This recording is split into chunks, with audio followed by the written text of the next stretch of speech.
Interfaith Paths to Peace. My name's Judd Hendricks, and this is our our Friday program, our Enneagram Community of Practice. Every Friday we do Enneagram stuff, and we're currently in a fall series where we're going through each number and doing a deep dive on the number and inviting folks in our community who may identify with that number to be on and speak to their experience. So if you're joining us on Zoom, thanks. Good to have you here. We'll have some chance.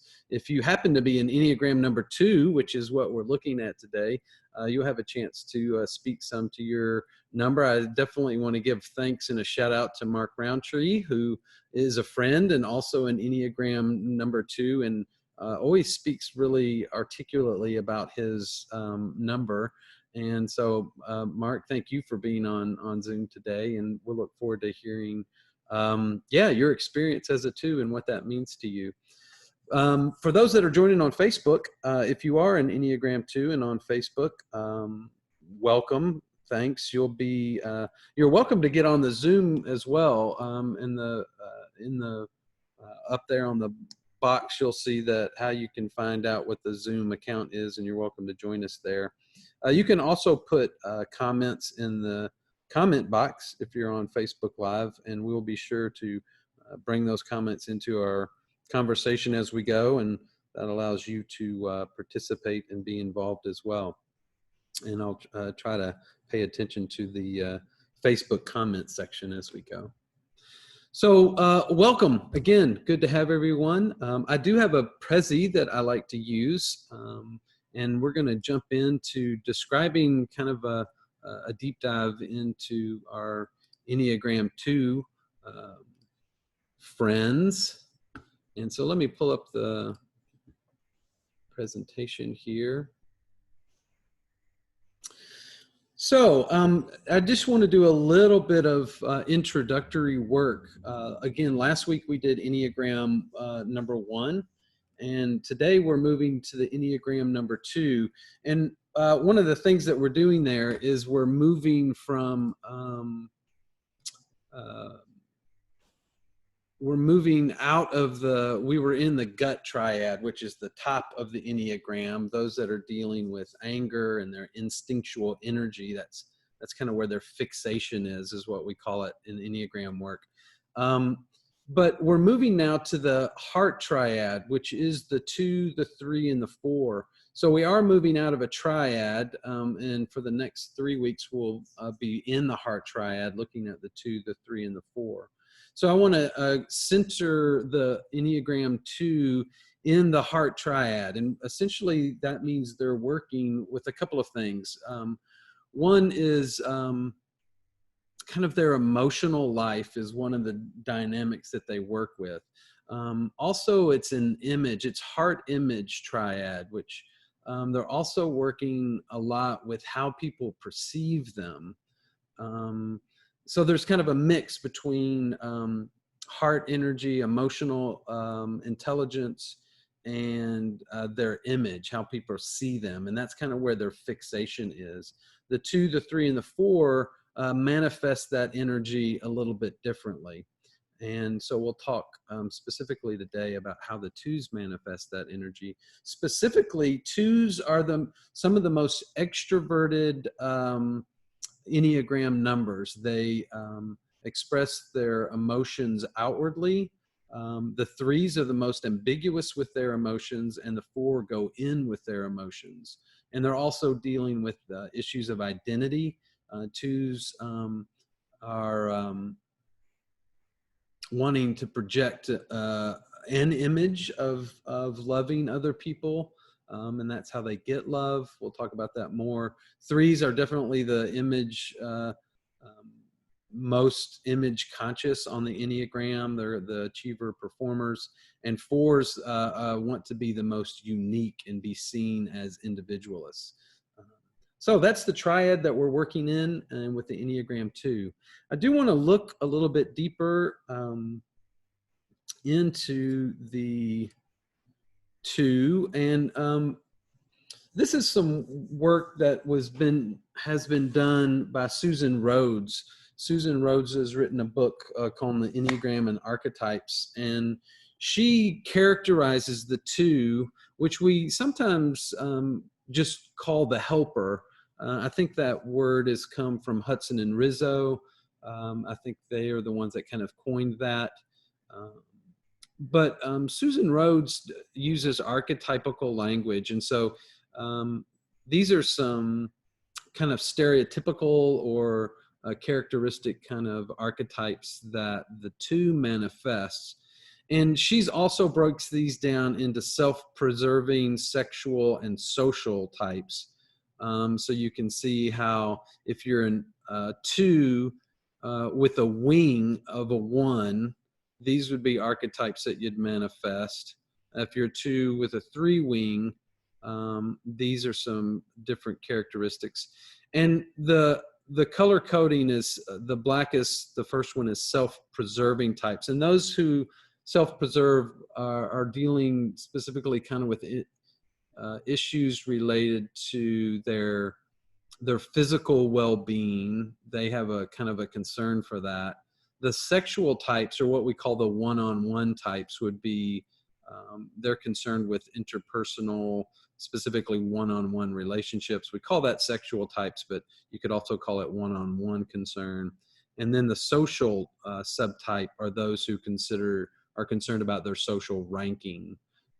So the subtypes nuance the Enneagram type. That's one of the ways we talk about that.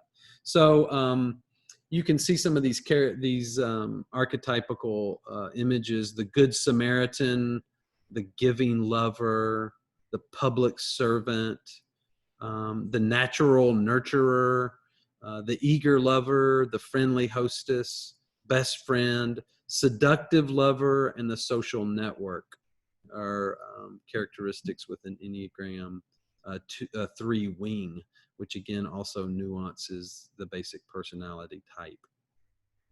So I just wanted to, again, those are some stereotypal kind of examples of the Enneagram 2. Here's a kind of a quick chart on the Enneagram 2. So I'm going to just kind of jump into this a little bit and give some characteristics of Enneagram 2. I've also got another slide that we can go a little bit deeper as we want to, but I also want to get pretty quickly into allowing Mark to reflect on Enneagram 2. I'm a big believer in what's called the narrative tradition, which is Helen Palmer's tradition, where it's best to learn about the numbers by hearing people talk about their experience of identifying with that number. And so I want to give Mark plenty of time for us to ask him questions and go a little bit deeper in the narrative. But here's some other characteristics. So we talk a lot about levels of health, and you see the levels over here. Essentially what that means is to what degree are you locked into your traditional forms of perception and behavior. The freer you are, the more freedom you have from these personality traits and predispositions. And that's kind of what we're saying the Enneagram is, that essentially you developed personality traits, or actually forms of perception, what you're aware of in the environment, and how you behaved and responded to those based upon early childhood experiences. Some people say they think you come in, to the world with some archetypical DNA that affect that, which may be true as well. But the Enneagram likes to look at what were the personality traits you developed based upon your early childhood experience. So we all developed what we're aware of in the sensory world to try to thrive and survive in that environment. And then we developed patterns of behavior. We could actually talk about the Enneagram brain. We could look at, are there firing mechanisms in the brain related to an Enneagram number? And again, that's what happens is we lock down into these forms of perception and then these behaviors that respond to that. And being healthy means that you have more options you're aware of more, and that you have more options of response. So that's what these levels are about. They're basically saying the lower you get, the less freedom you have and the less you're aware of. And so any number, they can look differently based upon their level of health. And so what we're always inviting people into doing is self-awareness. And so self-awareness gives you the capacity to have more freedom of options than if you're locked down into these patterns. And so you can see in these levels, at a high level, an Enneagram 2 really is this amazing, giving person that has this a beautiful ability to understand where people are. They've cultivated their capacity of empathy to a really high degree. And that's what twos often talk about in their early childhood environment, is they needed to know where other people were.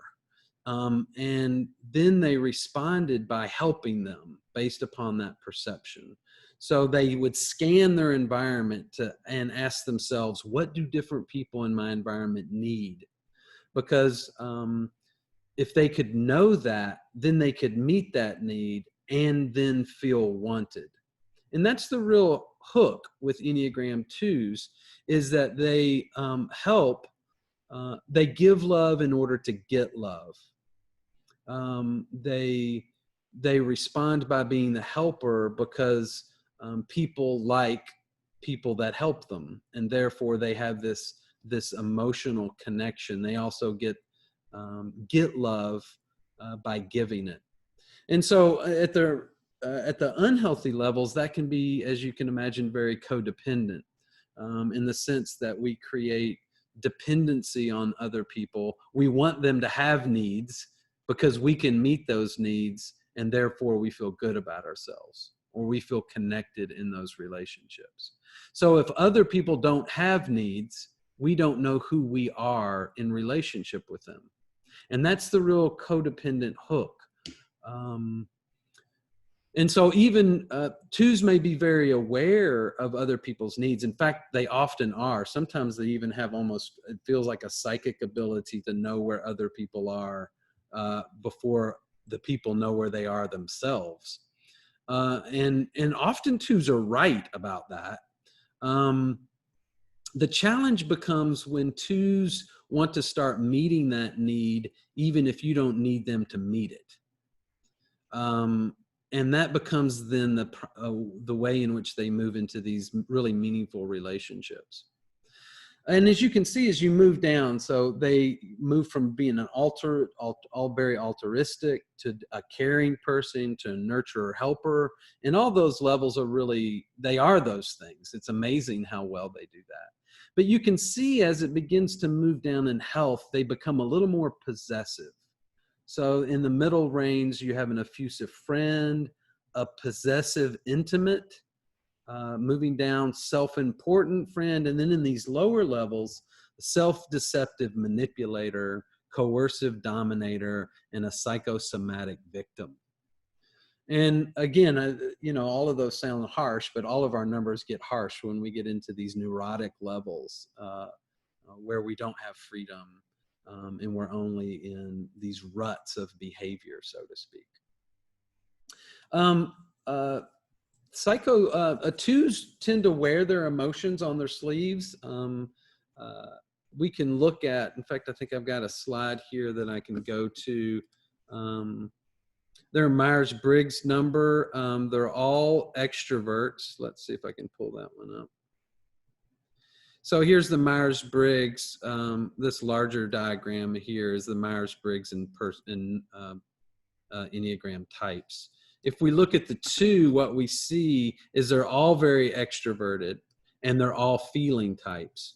So twos are what we call extroverted feeling types. Now they may be different on their J and their P, which is judging and perceiving, which is how much they like order, how quickly are they to make decisions on things. And so we can see that's a difference. There's also a difference on S and N. But twos are extroverted feeler types. Those are their two primary types, and they can be a little bit different on J and P and S and N, which nuances their types a little bit. A few other things. Here are some what we call a famous Enneagram type 2s: Mother Teresa, Desmond Tutu, Eleanor Roosevelt, and Luciano Pavarotti was a 2 as well. So, really amazing people. Healthy 2s can be these great, amazing nurturers. In healthy 2s, this is one of the things that we talk about, stages of morality. We often talk about morality being in two ways we talk about. One is, can I take the other person's perspective? And the other, can I feel their emotions? So morality is both, I can, with big mind, as I can see their perspective, and I believe they have rights and responsibilities that I'm willing to work for. That's kind of a rational morality. The other morality is I hold people in my heart. And 2s at healthy levels and higher levels of morality, they move to these really Mother Teresa types. Like, they can love a stranger the way they love a friend, and they love their friend the way they love their children. And ultimately, that's a really beautiful, healthy 2s can expand their circle of their heart to include more and more people. And that can really get amazing at higher levels of development. They really become the lovers of humanity. And in some ways, kind of a Christ figure as well, that they can hold the pain of the world in their hearts. And just be with it, right? They have these amazing hearts. And that's some of the work that 2s need to do, is not only as they grow in morality, that their circle of love continues to grow as a kind of a form of their morality. So those are famous 2s. Let me go back to our other slide. Real quickly, 2s in the form of integration move to a 4. And what that looks like is 2s that have been able, because 2s are so othering, that they identify with the other, they don't often take time to care for themselves. And so a 2 out of 4 is kind of the artistic, the 2 who's nurturing their inner life. 4s definitely have this ability to nurture and care for their inner life. But 2s are so extroverted, they often forget their inner life, or they have a hard time moving inward because they feel guilty about that. They have a hard time caring for themselves because that's not where they got their hit. Their hit was in caring for other people. So a 4 that's moving to a 2 kind of takes on this artistic quality. In other words, they're nurturing their inner life. They're aware of what's emerging in them rather than outside of them. So 2s do this exteriorization. They get so used to reading the field of other people that they haven't cultivated as well this inner knowing of where they are. And often their inner knower is sometimes based upon how well they're doing inside is how well other people in their outer world are doing. That's called other referencing. A 2s sometimes have a hard time giving themselves permission to really know where they are, and they need to be sensitive to that and create appropriate boundaries about knowing where they are in relationship to other people. Boundaries can be an issue for 2s. And we can talk about that some more going forward. But at their place of integration, they can become very creative. Like, they have a rich emotional palette that they can paint with if they can nurture that inner life, a lot like an artist, who is kind of the archetype for the Enneagram 4. Going to a 2, under stress, 2s go to an 8. And this is a really interesting move. They often say that 2s who have become overwhelmed by not caring for themselves become bears in trying to get their needs met. So often the negative emotions are not easy for 2s to express, but when they get overwhelmed, they become like a bear.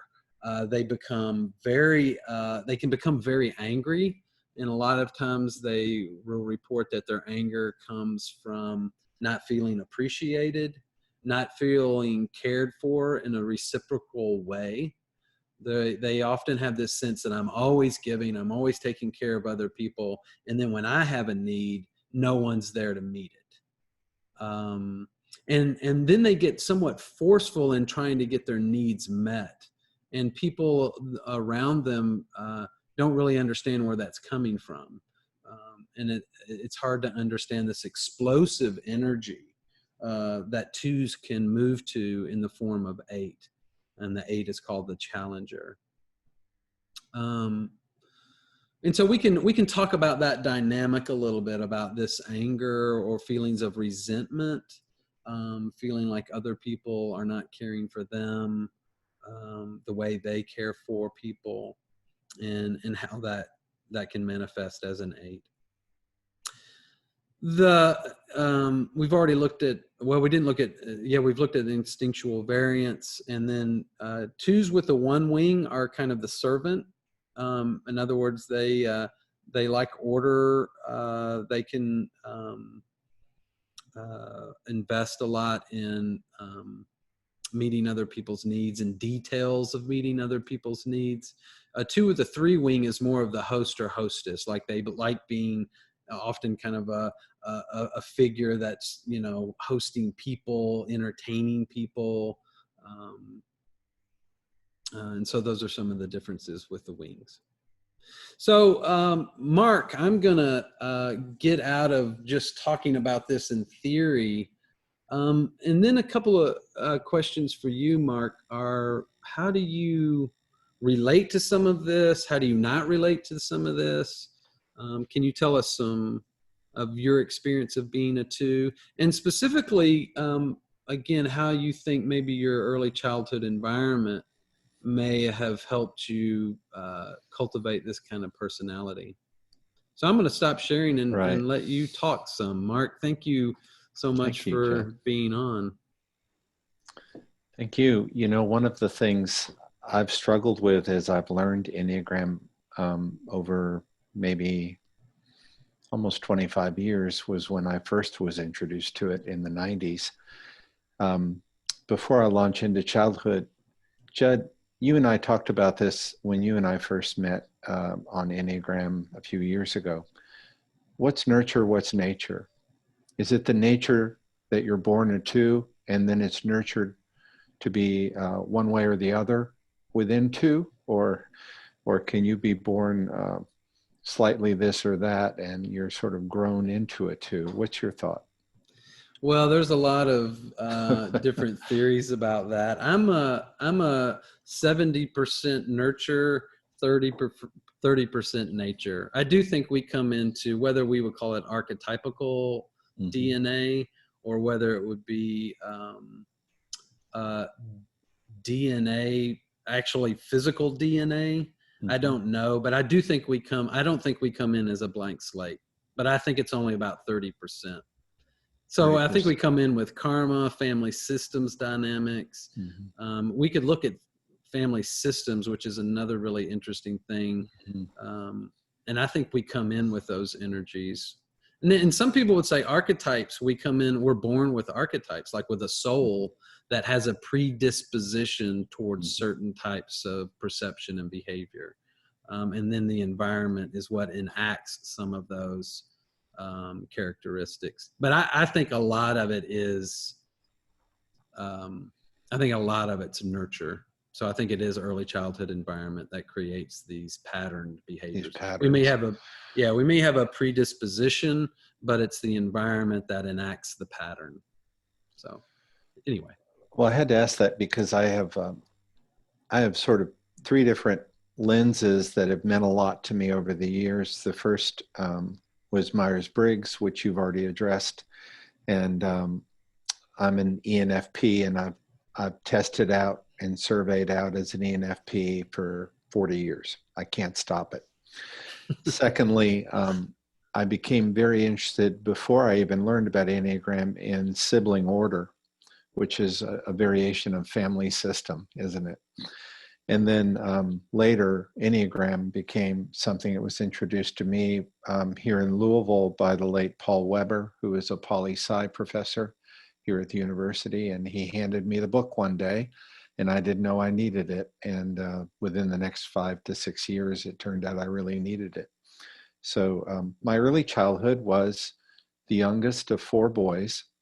And later in life, one of my brothers described me as a quiet kid with a big radar who would sit in the family and kind of take it all in and watch what people were doing and saying. If you know the ENFP structure, and I was saying this to you earlier, Judd, if you're an ENFP and a 2, you're kind of cursed in a way because you could easily tip into an unhealthy attitude, particularly in childhood, with your extroversion, your intuiting constantly. This, I imagine the image of a radar circling on top of a building, constantly looking for signals and signs from the outer world. But as a therapist told me later, when I was going through a real deep crisis in my life, she said, Mark, ever since you were a kid, you had a huge antenna into the world, and that antenna didn't go inside you at all. So you could, I loved what you said, Judd, from an early age, being able to almost weirdly predict and perceive what other people were thinking, but being weirdly dumb or ignorant of what I thought or what I felt. But where'd that ride come from? And I think, to answer your question, in childhood, later I understood, particularly from my elder brothers, that we had a really tough time as a family. Lots of money issues. My parents had relationship problems. So we were in a lot of stress in the house. And I think I was reacting to try to always perceive danger and relationships in trouble and mend them. Try to think of ways to please people, anticipate what people needed and please them. People pleaser is one term, right? Later, when I first saw MASH, I started thinking of myself, particularly in my professional life or in my relationships, as Radar O'Reilly. I could tell you, Judd, what you needed before you knew you needed it, right? The way Radar O'Reilly did in MASH. And I think I didn't realize the ditch this got me into on the unhealthy side of it too, until I was at the end of my first marriage and getting really good counseling here in Louisville. And the therapist said that remark about the radar and the antenna, that she said, you need to really start extending your antenna inside. And you mentioned this, the idea that you befriend and attach yourself to people who need you and need to be pleased by you. So they actually create for me a sense of closure or a sense of reward, because they're so needy, sometimes difficult, often at that time in my life, people who were hard to love, but I would love them. I would please them. I'd give them what they needed.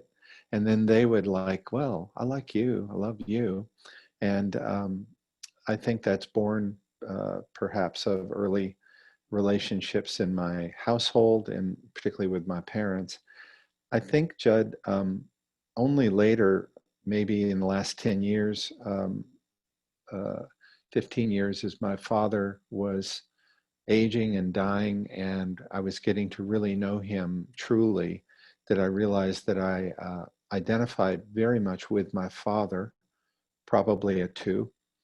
And he was a salesman, an extrovert, and a guy who was always on top of what you needed in order to close the deal, in order to get the sale. And I think I mimicked him. I think in my life, as you know, I'm in fundraising and consulting fundraising, to be very good at anticipating what the person across from me probably needs in order to feel good, in order to sign up, in order to join my team. And like, you can just anticipate the exact thing to say. And that's something I probably learned from Dad. And I think that's the childhood piece that I have on where all this came from. And you can say, well, is it all negative? Well, it's been very good for me in many other ways, but I will tell you, at the end of my marriage and being in counseling, I was given that advice that good counselors give you, which is get rid of toxic people that are actually accentuating these bad habits that you don't like. So I started cutting off and setting adrift friendships, including my marriage, friendships and relationships that were sucking me dry for that bad, unhealthy 2. This thing about integration or disintegration to an 8, I really have noted in my life, and during that time it happened, that people would always say, you're so easygoing, you're so hard to rattle, you always seem so upbeat. But when I am upset, I am very upset. And when I am upset, it almost always is because something you didn't know I was expecting from you, you didn't give me, and you let me down. And I thought I deserved better. And you didn't know, you probably didn't even know I was waiting for it. So it's hard. And I think those things for a 2 to at the 8. And then as far as the 4, I'd love to talk more about that. As you know, the second half of my life, I married a wonderful woman who's a 4. So I find in K, I have my integration. I have a model for knowing what you need, what I need, not what you need, but what I need, which is my interior. And that's been very helpful.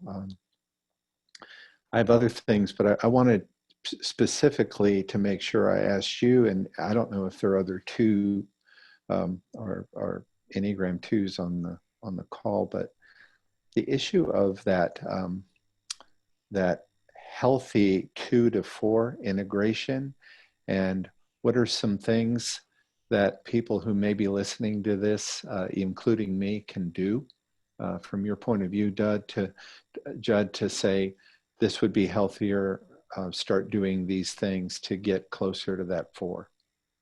Yeah, those are great questions. And I would be open, if there's other people on Zoom that have questions for Mark specifically. And if you're on Facebook, you're welcome to ask a question as well. Yeah, how do we care for 2s in our lives, and how do 2s care for themselves? One is, I think 2s begin to manifest their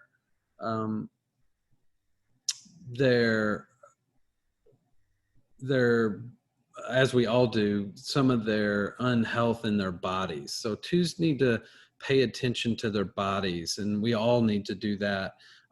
Sometimes 2s have psychosomatic illness because the only time they feel like it's okay to care for themselves and to ask for care is when they're sick.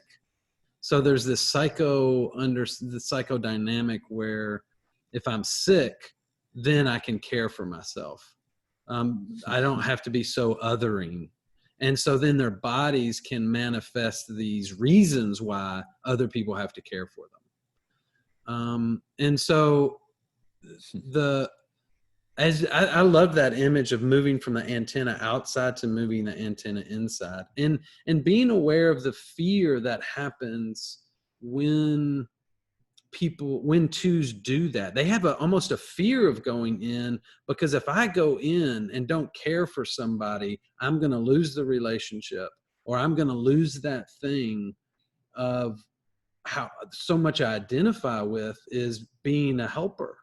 That's how they get their sense of self-worth. So they would rather other people not get healthy and have needs than them not know who they are in the relationship, right? So you can see, if you get healthy, you'll leave me. Or if you'll get healthy, I don't know, I've always met your needs. And this is why it's really challenging for twos that have children, because there is this natural need for children to love you. And twos love, I mean, they feel like the love of a child is finally the love they've been waiting for, because there's this dependence, there's this natural dependence on the caregiver. But then we often find that twos, when they're teenagers, are beginning to self-differentiate, is really hard for twos. And so you also find that twos find alcoholics, so you find that twos find people that are alcoholics, and sometimes they've come from alcoholic families, where the codependency that happens in that. Do I want the alcoholic to get better? Well, I say I do, but if they get better, they may leave me, or they may not need me. And so you can see, like, that's one of the hardest psychological hooks, I think, in relationships is. And so for twos to know, one, about where they're feeling and what their boundaries need to be is really hard. And so I think twos coming into their body, listening to their body, listening to when resentment arises. Resentment's a really good one, because it shows that something's out of balance. Like, I did something and I'm feeling to care for somebody, and I'm beginning to feel like they're not returning that. And the question is, well, did you do it because you just you're caring and wanted to meet their needs, or did you do it because you wanted the payback? And again, there's nothing wrong with that, but being aware of that is really important, because then you can say, okay, I may not need to meet that other person's need. I want to create a boundary there, but then they have to deal with the fear of the loss of relationship, or the fear of not being seen as being caring or loving. So I don't know that there's a magical answer to that. Like, we all have to go into fear. Like, at some point, all Enneagram numbers bump up against a fear. And really understanding what is the fear of drawing boundaries, both my antenna boundary and also my responsive boundary. I don't know what you have found some things. What have you found to be helpful? Well, I think one thing I found to be helpful is, I don't do enough of it, but to try to literally spend time alone. That's hard. Now, in a pandemic, you and I have talked about extroverts. We have to spend time alone, right? More alone than we're used to, or with fewer people than we're used to. But I think all in all, it's been better for me to be isolated more. And I want to give you, I'm still learning and unlearning my two problems. I have had recent experiences in my business life with a couple of clients who were kind of between contracts, and I was doing a lot of pro bono help, like lots of extra hours, just showing up, being there for them.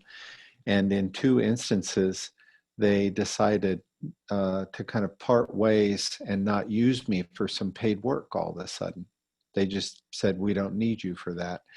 And I had this immense resentment reaction. And I'm talking about just in the last 15 days, this happened. And I credit Enneagram really with me stopping and calming down and saying, why am I so mad? Why am I so resentful of the way I was treated or what they've done? And one thing I've done to help myself is to say, for a client who said, we don't need you for this paid work after all this free work I gave you, did they understand that in my mind I was earning, or let's say manipulating them into a paid work? And no, they probably didn't. Did they ask for all this free effort? Like you said, over helping. Well, you know, Kay and I had an experience at a restaurant here in Louisville a few years ago where the waiter kept coming back to the table constantly, asking for things that we might need, anticipating things we didn't ask for. And we were just so like over the top with this guy. And I thought, oh my gosh, that's how I look sometimes to people, like bringing you a bread basket when you didn't ask for bread and refilling your coffee when you were clearly done. So that resentment of, I'm sure that waiter felt resentful at the end of the night. But I also, Judd, just recently had, I think, a healthy experience where I was building a team within my job for a new project that I'm putting together. And I was interviewing one of the team members who's out of town in another state. And he and I realized he had all of these beautiful connections in Louisville to people I know and people he knows. And it made me so excited to think of all of the network that we shared together. And another person might say, yeah, well, whatever. But I was just buzzing because I'd found this beautifully networked, connected person. And I think another type on the Enneagram maybe wouldn't have been that thrilled, but I hope it was good for me. And I'm gonna try not to get too far with that. Like an unhealthy level of that is probably leaning into recognition and image and wanting everyone to think better of me and applaud me for finding this networked person. Like you bring in a person to a party that is famous or a celebrity in your community and you think everyone will love me because I did this. I'm the host with the most now. And here's an interesting thing, Judd, on my 2 and host leaning 3. I have a bad problem I still haven't gotten through. I'm going to admit it now online. I'm famous within my friends and family during pre-COVID times for coming to a party, being the life of the party, but escaping early without telling anyone. Just like whoosh, out. And I think you'll rightly say, Mark, you need to take that to a therapist. But I've well, I I've appreciate also like been yeah, that I've been would be told on interesting. Zoom I do that too. I butt out of a Zoom call too early. So yeah. Well, and what do you like? That would be interesting. And I don't know that we have any other 2s, but like that would be interesting to see if other 2s do that. And what's the dynamic that's going on with that? Yeah, It's interesting. My 25-cent therapist analysis is everything is going well. Why risk disappointing anybody that hosted you, that brought you to that meeting, that party, that event? Is it possible they could be disappointed you're leaving early and now they don't like you, or there's any kind of friction at leaving, so inexplicably you leave early in order to avoid any discomfort or rejection, and in fact not healthily, I will give you, by simply not recognizing and saying goodbye to everybody, you may have created the very thing you were trying to avoid, which is people saying, well, that kind of is disappointing. I wonder where he went. So that's something I've got to work on, particularly when we get back to a post-pandemic party world, which is to be gracious. If I come to your house, Judd, and you have 10 people there and the party's going well, I need to make sure I find you and thank you, and find a few people that I connected to that night and say, I've got to leave, but I really appreciate meeting you. I mean, why wouldn't I do that? I guess if I was a 3, it would never occur to me not to do that, right? But Well, yeah, if you have here's another challenge, Mark. You could also not worry what other people think, or what, you could also say, I don't feel like being at the party anymore, so I'm going to leave, and I'm going to be okay with that. Yeah. Like other people can have their Yeah. feelings about that. Yeah. I know that would be hard for it too. So it's very hard. Like here's a classic two conversation. And I don't know, I think we have one more person here on Zoom who said she was a two. Where do you want to go to dinner tonight? Oh, I don't know. Where do you want to go? yeah, right. And that can And go it's on. about people pleasing. I don't know where I want to go, but I do want to go where you want to go. Where do you want to go? And, if you take the ENFP, take the P actually can think of 5 places or 10 places to go to dinner, but won't make a decision because they have infinite ideas.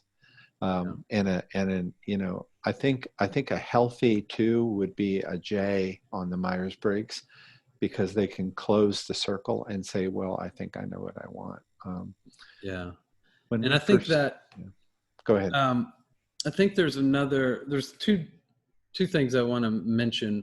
One is this dynamic between being savior and being victim. 2s can do both of those. Like they want to save people, and they can also be the victim. And they can play those 2 roles, or kind of they're different sides of a similar coin.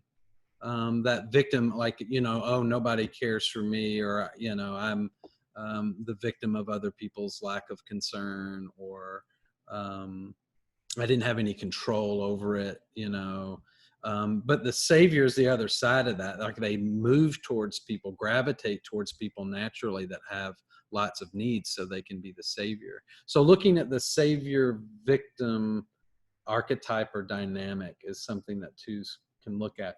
The other thing is Carl Jung said in the second half of life, to have individuation, to become whole people, we need to cultivate the inferior aspect.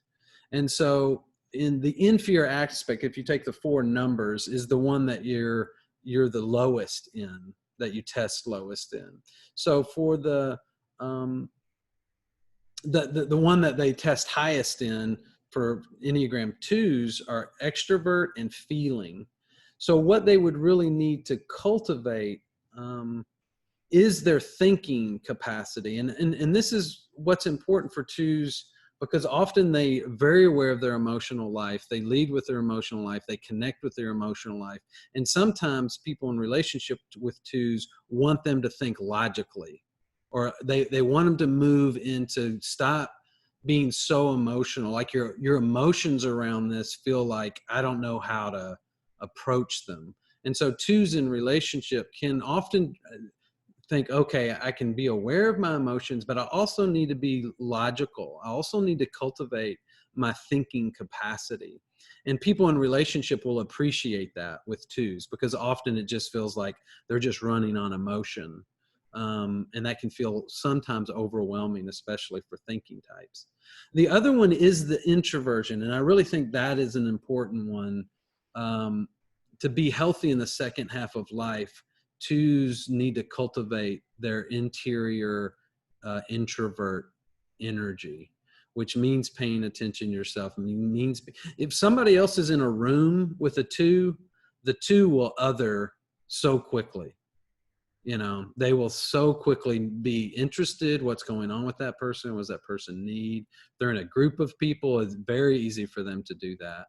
And they lose touch with themselves. So actually isolating yourself from other people energetically, which I can imagine it's very hard for me to do. In fact, I get hyper. I feel like I'm going to hyperventilate if I'm alone too long. And that's my issue of feeling trapped. But 2s are similar. Like, who are they when they're alone with themselves? And do they know that? There's a favorite poem I have, and it ends with, do you like the company you keep when you're alone?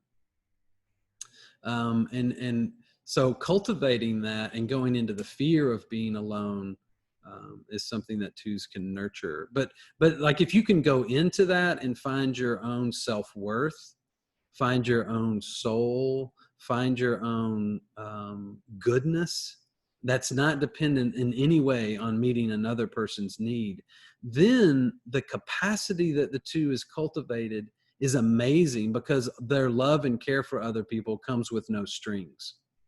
Like, they still keep the capacity to know where other people are and what they need. And yet it can come from a place where they don't have attachment to it.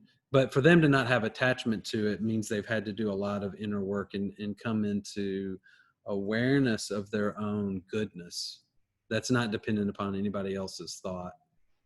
They're just aware of their own soul and their own love for themselves, or the cosmic love for them.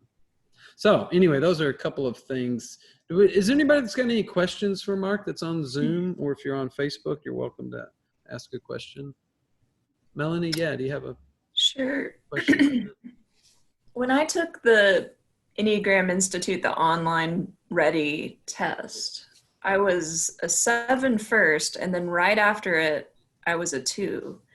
And Mark's, you're ENFP, and I'm INFP. Mm-hmm. And usually you think 7s are extroverts also. So it's, I think my mom is I'm not supposed to label people. I think she's a 2 though. So it's like, I grew up in that environment. I'm the oldest child. And what you said resonated so much with family systems of like conflict and trying to be the resolver of the conflict, and so I guess my question for you as a 2 is like,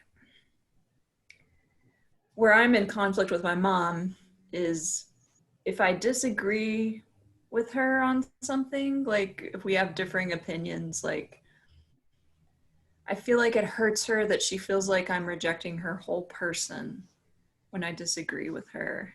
And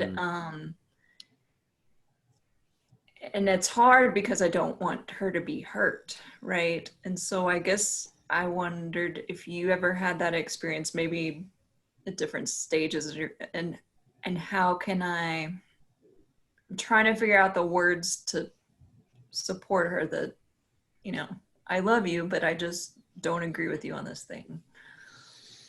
It's really hard to, well, first, as a 2, which you said your mom might be, you think she is, and I think my dad was.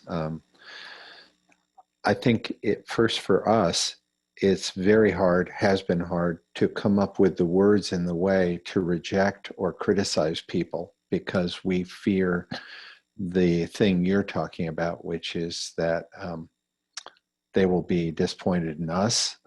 Actually, you didn't put it that she'd be disappointed in you or upset at you. You really put it in terms of she would take this personally for herself, right? That it's a complete criticism of herself. And I have to say that I am very sensitive, oversensitive to criticism, more so than other types I think I've been around in my life who can brush it off. And I think, I don't know what, Judd is more of an expert on this, but I think something that's helped me when people are critical of me, but want to make it a soft landing for me, is to say, this one thing, this one incident, this one statement you made hurt my feelings or upset me or kind of screwed up something, but it's just this issue. It's not the world. It's just this one issue. And part of my problem personally in relationships through my 40s, I would say my late 30s and 40s, is the worry that if I did one thing wrong and somebody told me, it completely upended the entire relationship. Like everything was over. I had a way, Judd, would it be called catastrophizing everything? Yeah, that's one little thing tips everything. Yeah. And you have to, for me, you have to just make sure, I sound like a very fragile person, but to make sure that you tell me this is not the end of everything. This is this one thing I'm talking about. That's all. What do you think, Judd? Yeah. Yeah, and there's a couple of that catastrophizing, or there's two things. One, not taking things personal. And I think that's really important for twos, because I think twos do take things personal, like at a level of their being level rather than their doing level. So like they feel criticism at the level of their being. And so to learn to separate that, to say, look, I did something, or there's this aspect, and that doesn't mean who I am is bad. And also I think they fear the loss of relationship. So I think if we can, let twos know that something, do say, this is not about who you are as a person. This is about this example, this is, so we can help them not take it personally, but we can also be sure that we stay in relationship with them in the criticism, because I think the twos fear the loss of relationship as well. The other thing that twos do like, well, maybe the word's not like, and I won't speak it because I don't know this, but twos have this way of sometimes doing catastrophe or liking these highly emotive, because then they have a place in that. Like they can move into these really highly charged places and they feel needed in those. So they can almost be drawn to these and maybe even create these kinds of places where they're going to be needed. And I think twos have to watch that they're not actually creating catastrophe in order to be needed.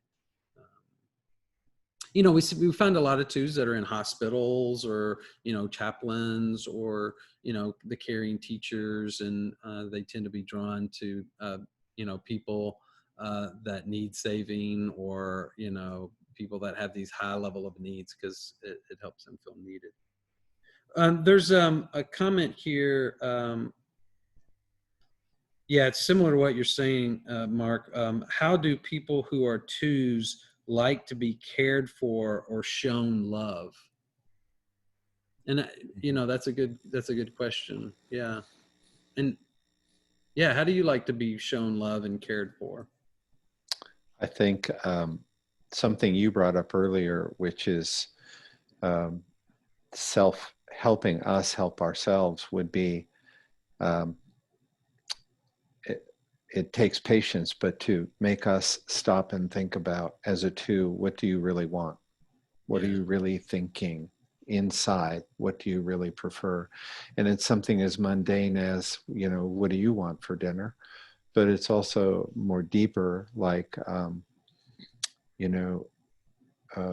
family situation, a personal situation, an intuitive partner or a friend will say, you must be hurting. I'm sure you're disappointed. How does that make you feel? Which are the kind of therapy words, right, that you're used to doing with clients. But to really care for us by doing that, and then also body, as you said, taking care of your actual body, resting, sleeping, not driving yourself to a situation where you almost get a high out of being exhausted by caring for others, and saying you need to rest, you need to eat, you need to take care of yourself. That would be, it almost seems, I still to this day feel like I'm being indulgent if I take a nap. Like how dare I do that, But yeah. My dad, I think, was integrating to a healthier level late in his life, when family and friends commented on how he'd become more introverted and harder to get time with, because he made himself less available to the family and to the community, and spent a lot of time literally in his rose garden.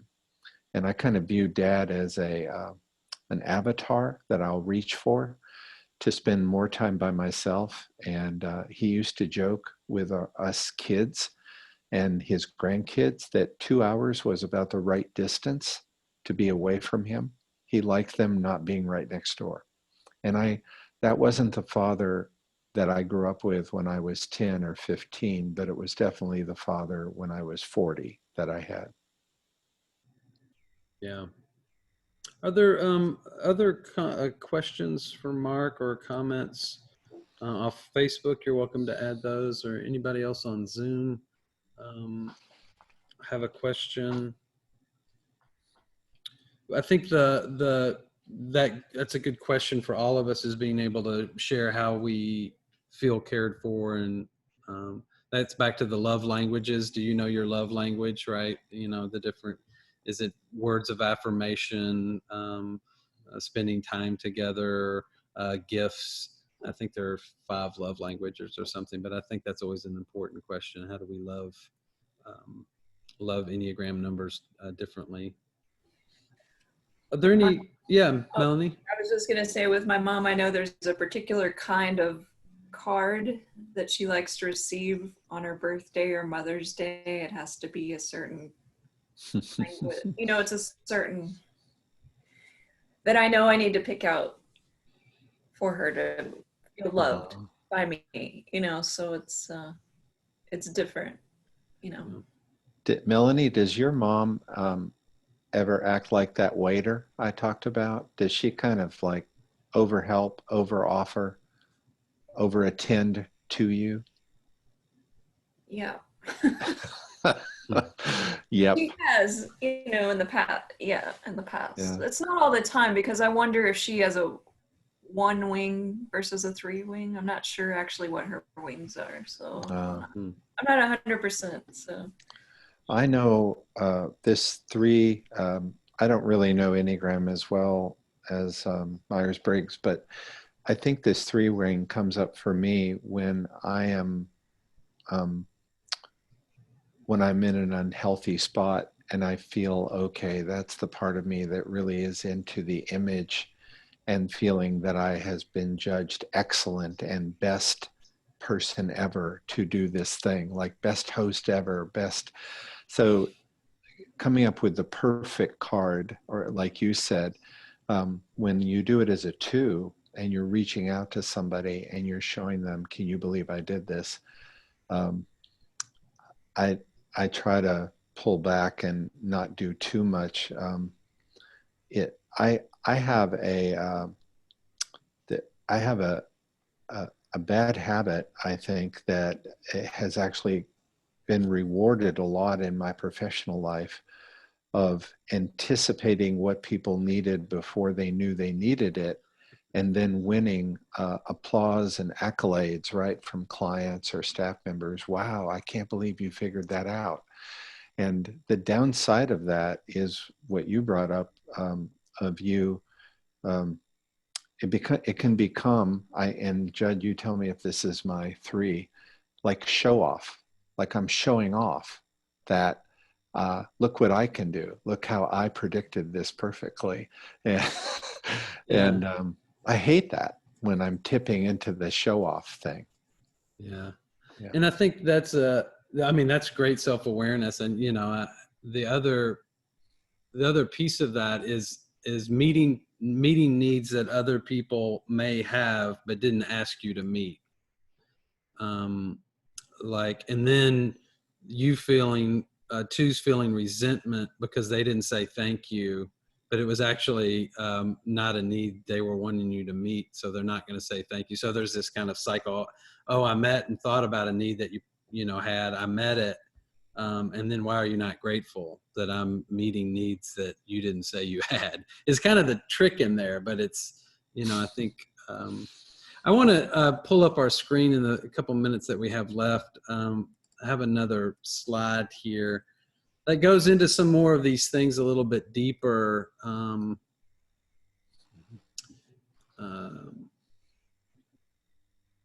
They talk about the passion, or sometimes they call this the sin, is the sin of pride. And that's what you're talking about. It's like, oh, I can meet everybody's needs better than anybody.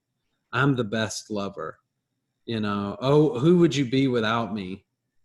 So they have a pride in their ability to love people. And sometimes they call that the passion, but we could also call that, it's probably better than the word sin, but those are taken from the 7 deadly sins. And pride is this dynamic. we looked some at integration, the Hornerian groups. They call this the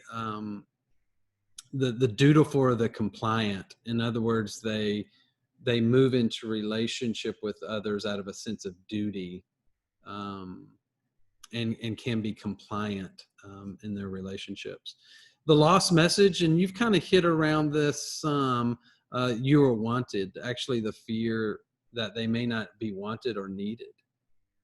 And so therefore their loving is a way of making themselves needed in the system or caring for others. Fear of being unloved, basic desires to feel love.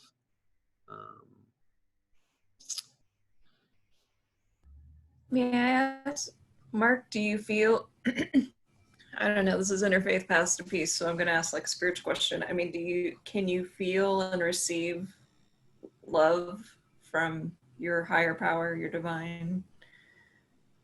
Do you feel loved? Very difficult. It is going to take me the rest of my life. It's a practice to actually become aware of what I'm feeling and where it's coming from. So, I'm self-described as a confused agnostic when it comes to spirituality. So, which is a sense that I'm not even sure there's another out there, which is ironic given the tendency of a two to be only, what did you call it, Judd? Othering in a room. Yeah. But feeling this other being or this love. And it's hard to be put on the spot and be told by somebody, what they think of me, what they want me to know, or have somebody tell me about myself and look deep into me for me. So I've avoided therapy and that kind of thing for a long time. I only used it briefly during a crisis in my life. So that's a hard thing.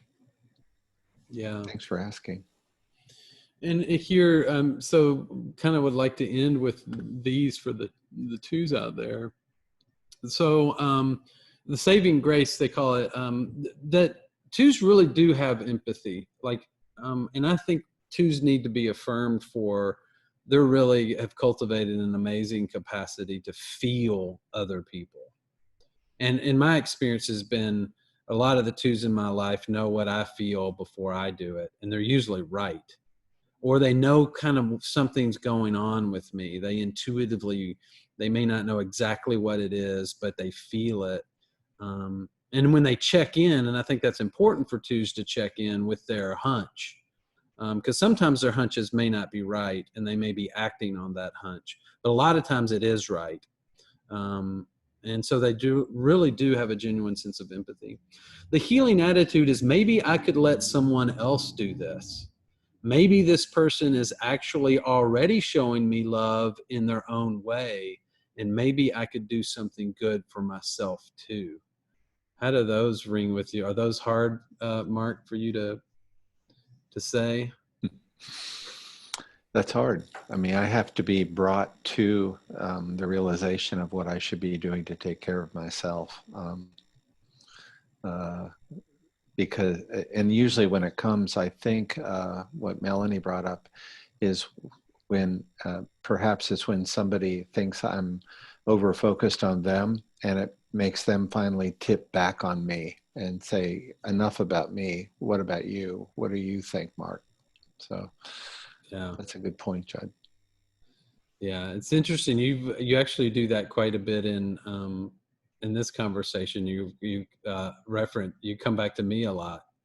Instead of referencing your own self, which is, for me, I love it because it makes me feel smart. And I will also point out, Judd, I have to point out, see, and I think you'll love me after this is over, right? Oh, of course. I do want to take issue with every two that you referenced at the beginning who's a celebrity is dead.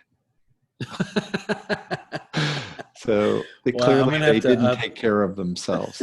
I'm going to have to update mine. Including Christ. You said Jesus was a two, huh? Yeah, I think Jesus got a lot of two archetype. Yeah. So spiritual jumpstart, to notice when I'm giving value away to others and not valuing one's own self. Right. I think that's good. Direction towards growth. And this is what we were talking about. To get in touch with my feelings, especially my aggressive ones. I become aware of myself as I really am. I unconditionally accept myself. I may harness my feelings into creative acts. That's the direction of growth.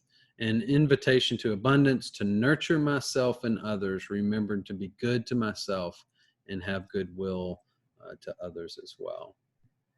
And you've spoken a lot and well about that. So are there any other anybody joining us on Facebook that has a question that you want to put in the chat, or anybody else on Facebook? Mark, are there any kind of final words that you have, or things that we haven't really touched on that you want to highlight about being a 2? First of all, thank you so much for your honesty and sharing. Again, that's why I think the narrative tradition is so amazing, is that to hear you talk about it or process it, I feel like I understand it and appreciate 2s. So thank you for your vulnerability and sharing. Thanks for having this forum. I appreciate it. And one thing I'm leaving with that I want to think about is if I have a natural and or learned, nurtured proclivity towards this otherness and being the best I can be at identifying and caring and responding to what I think the other needs, the best way I can be that is to take care of myself, right? And know myself. So the old line of heal thyself first, right? So make yourself healthy and you'll be the best you can be for others. And that's hard to remember as you move through, particularly the time we're in, where there's so much outside of our world that is in pain and broken right now.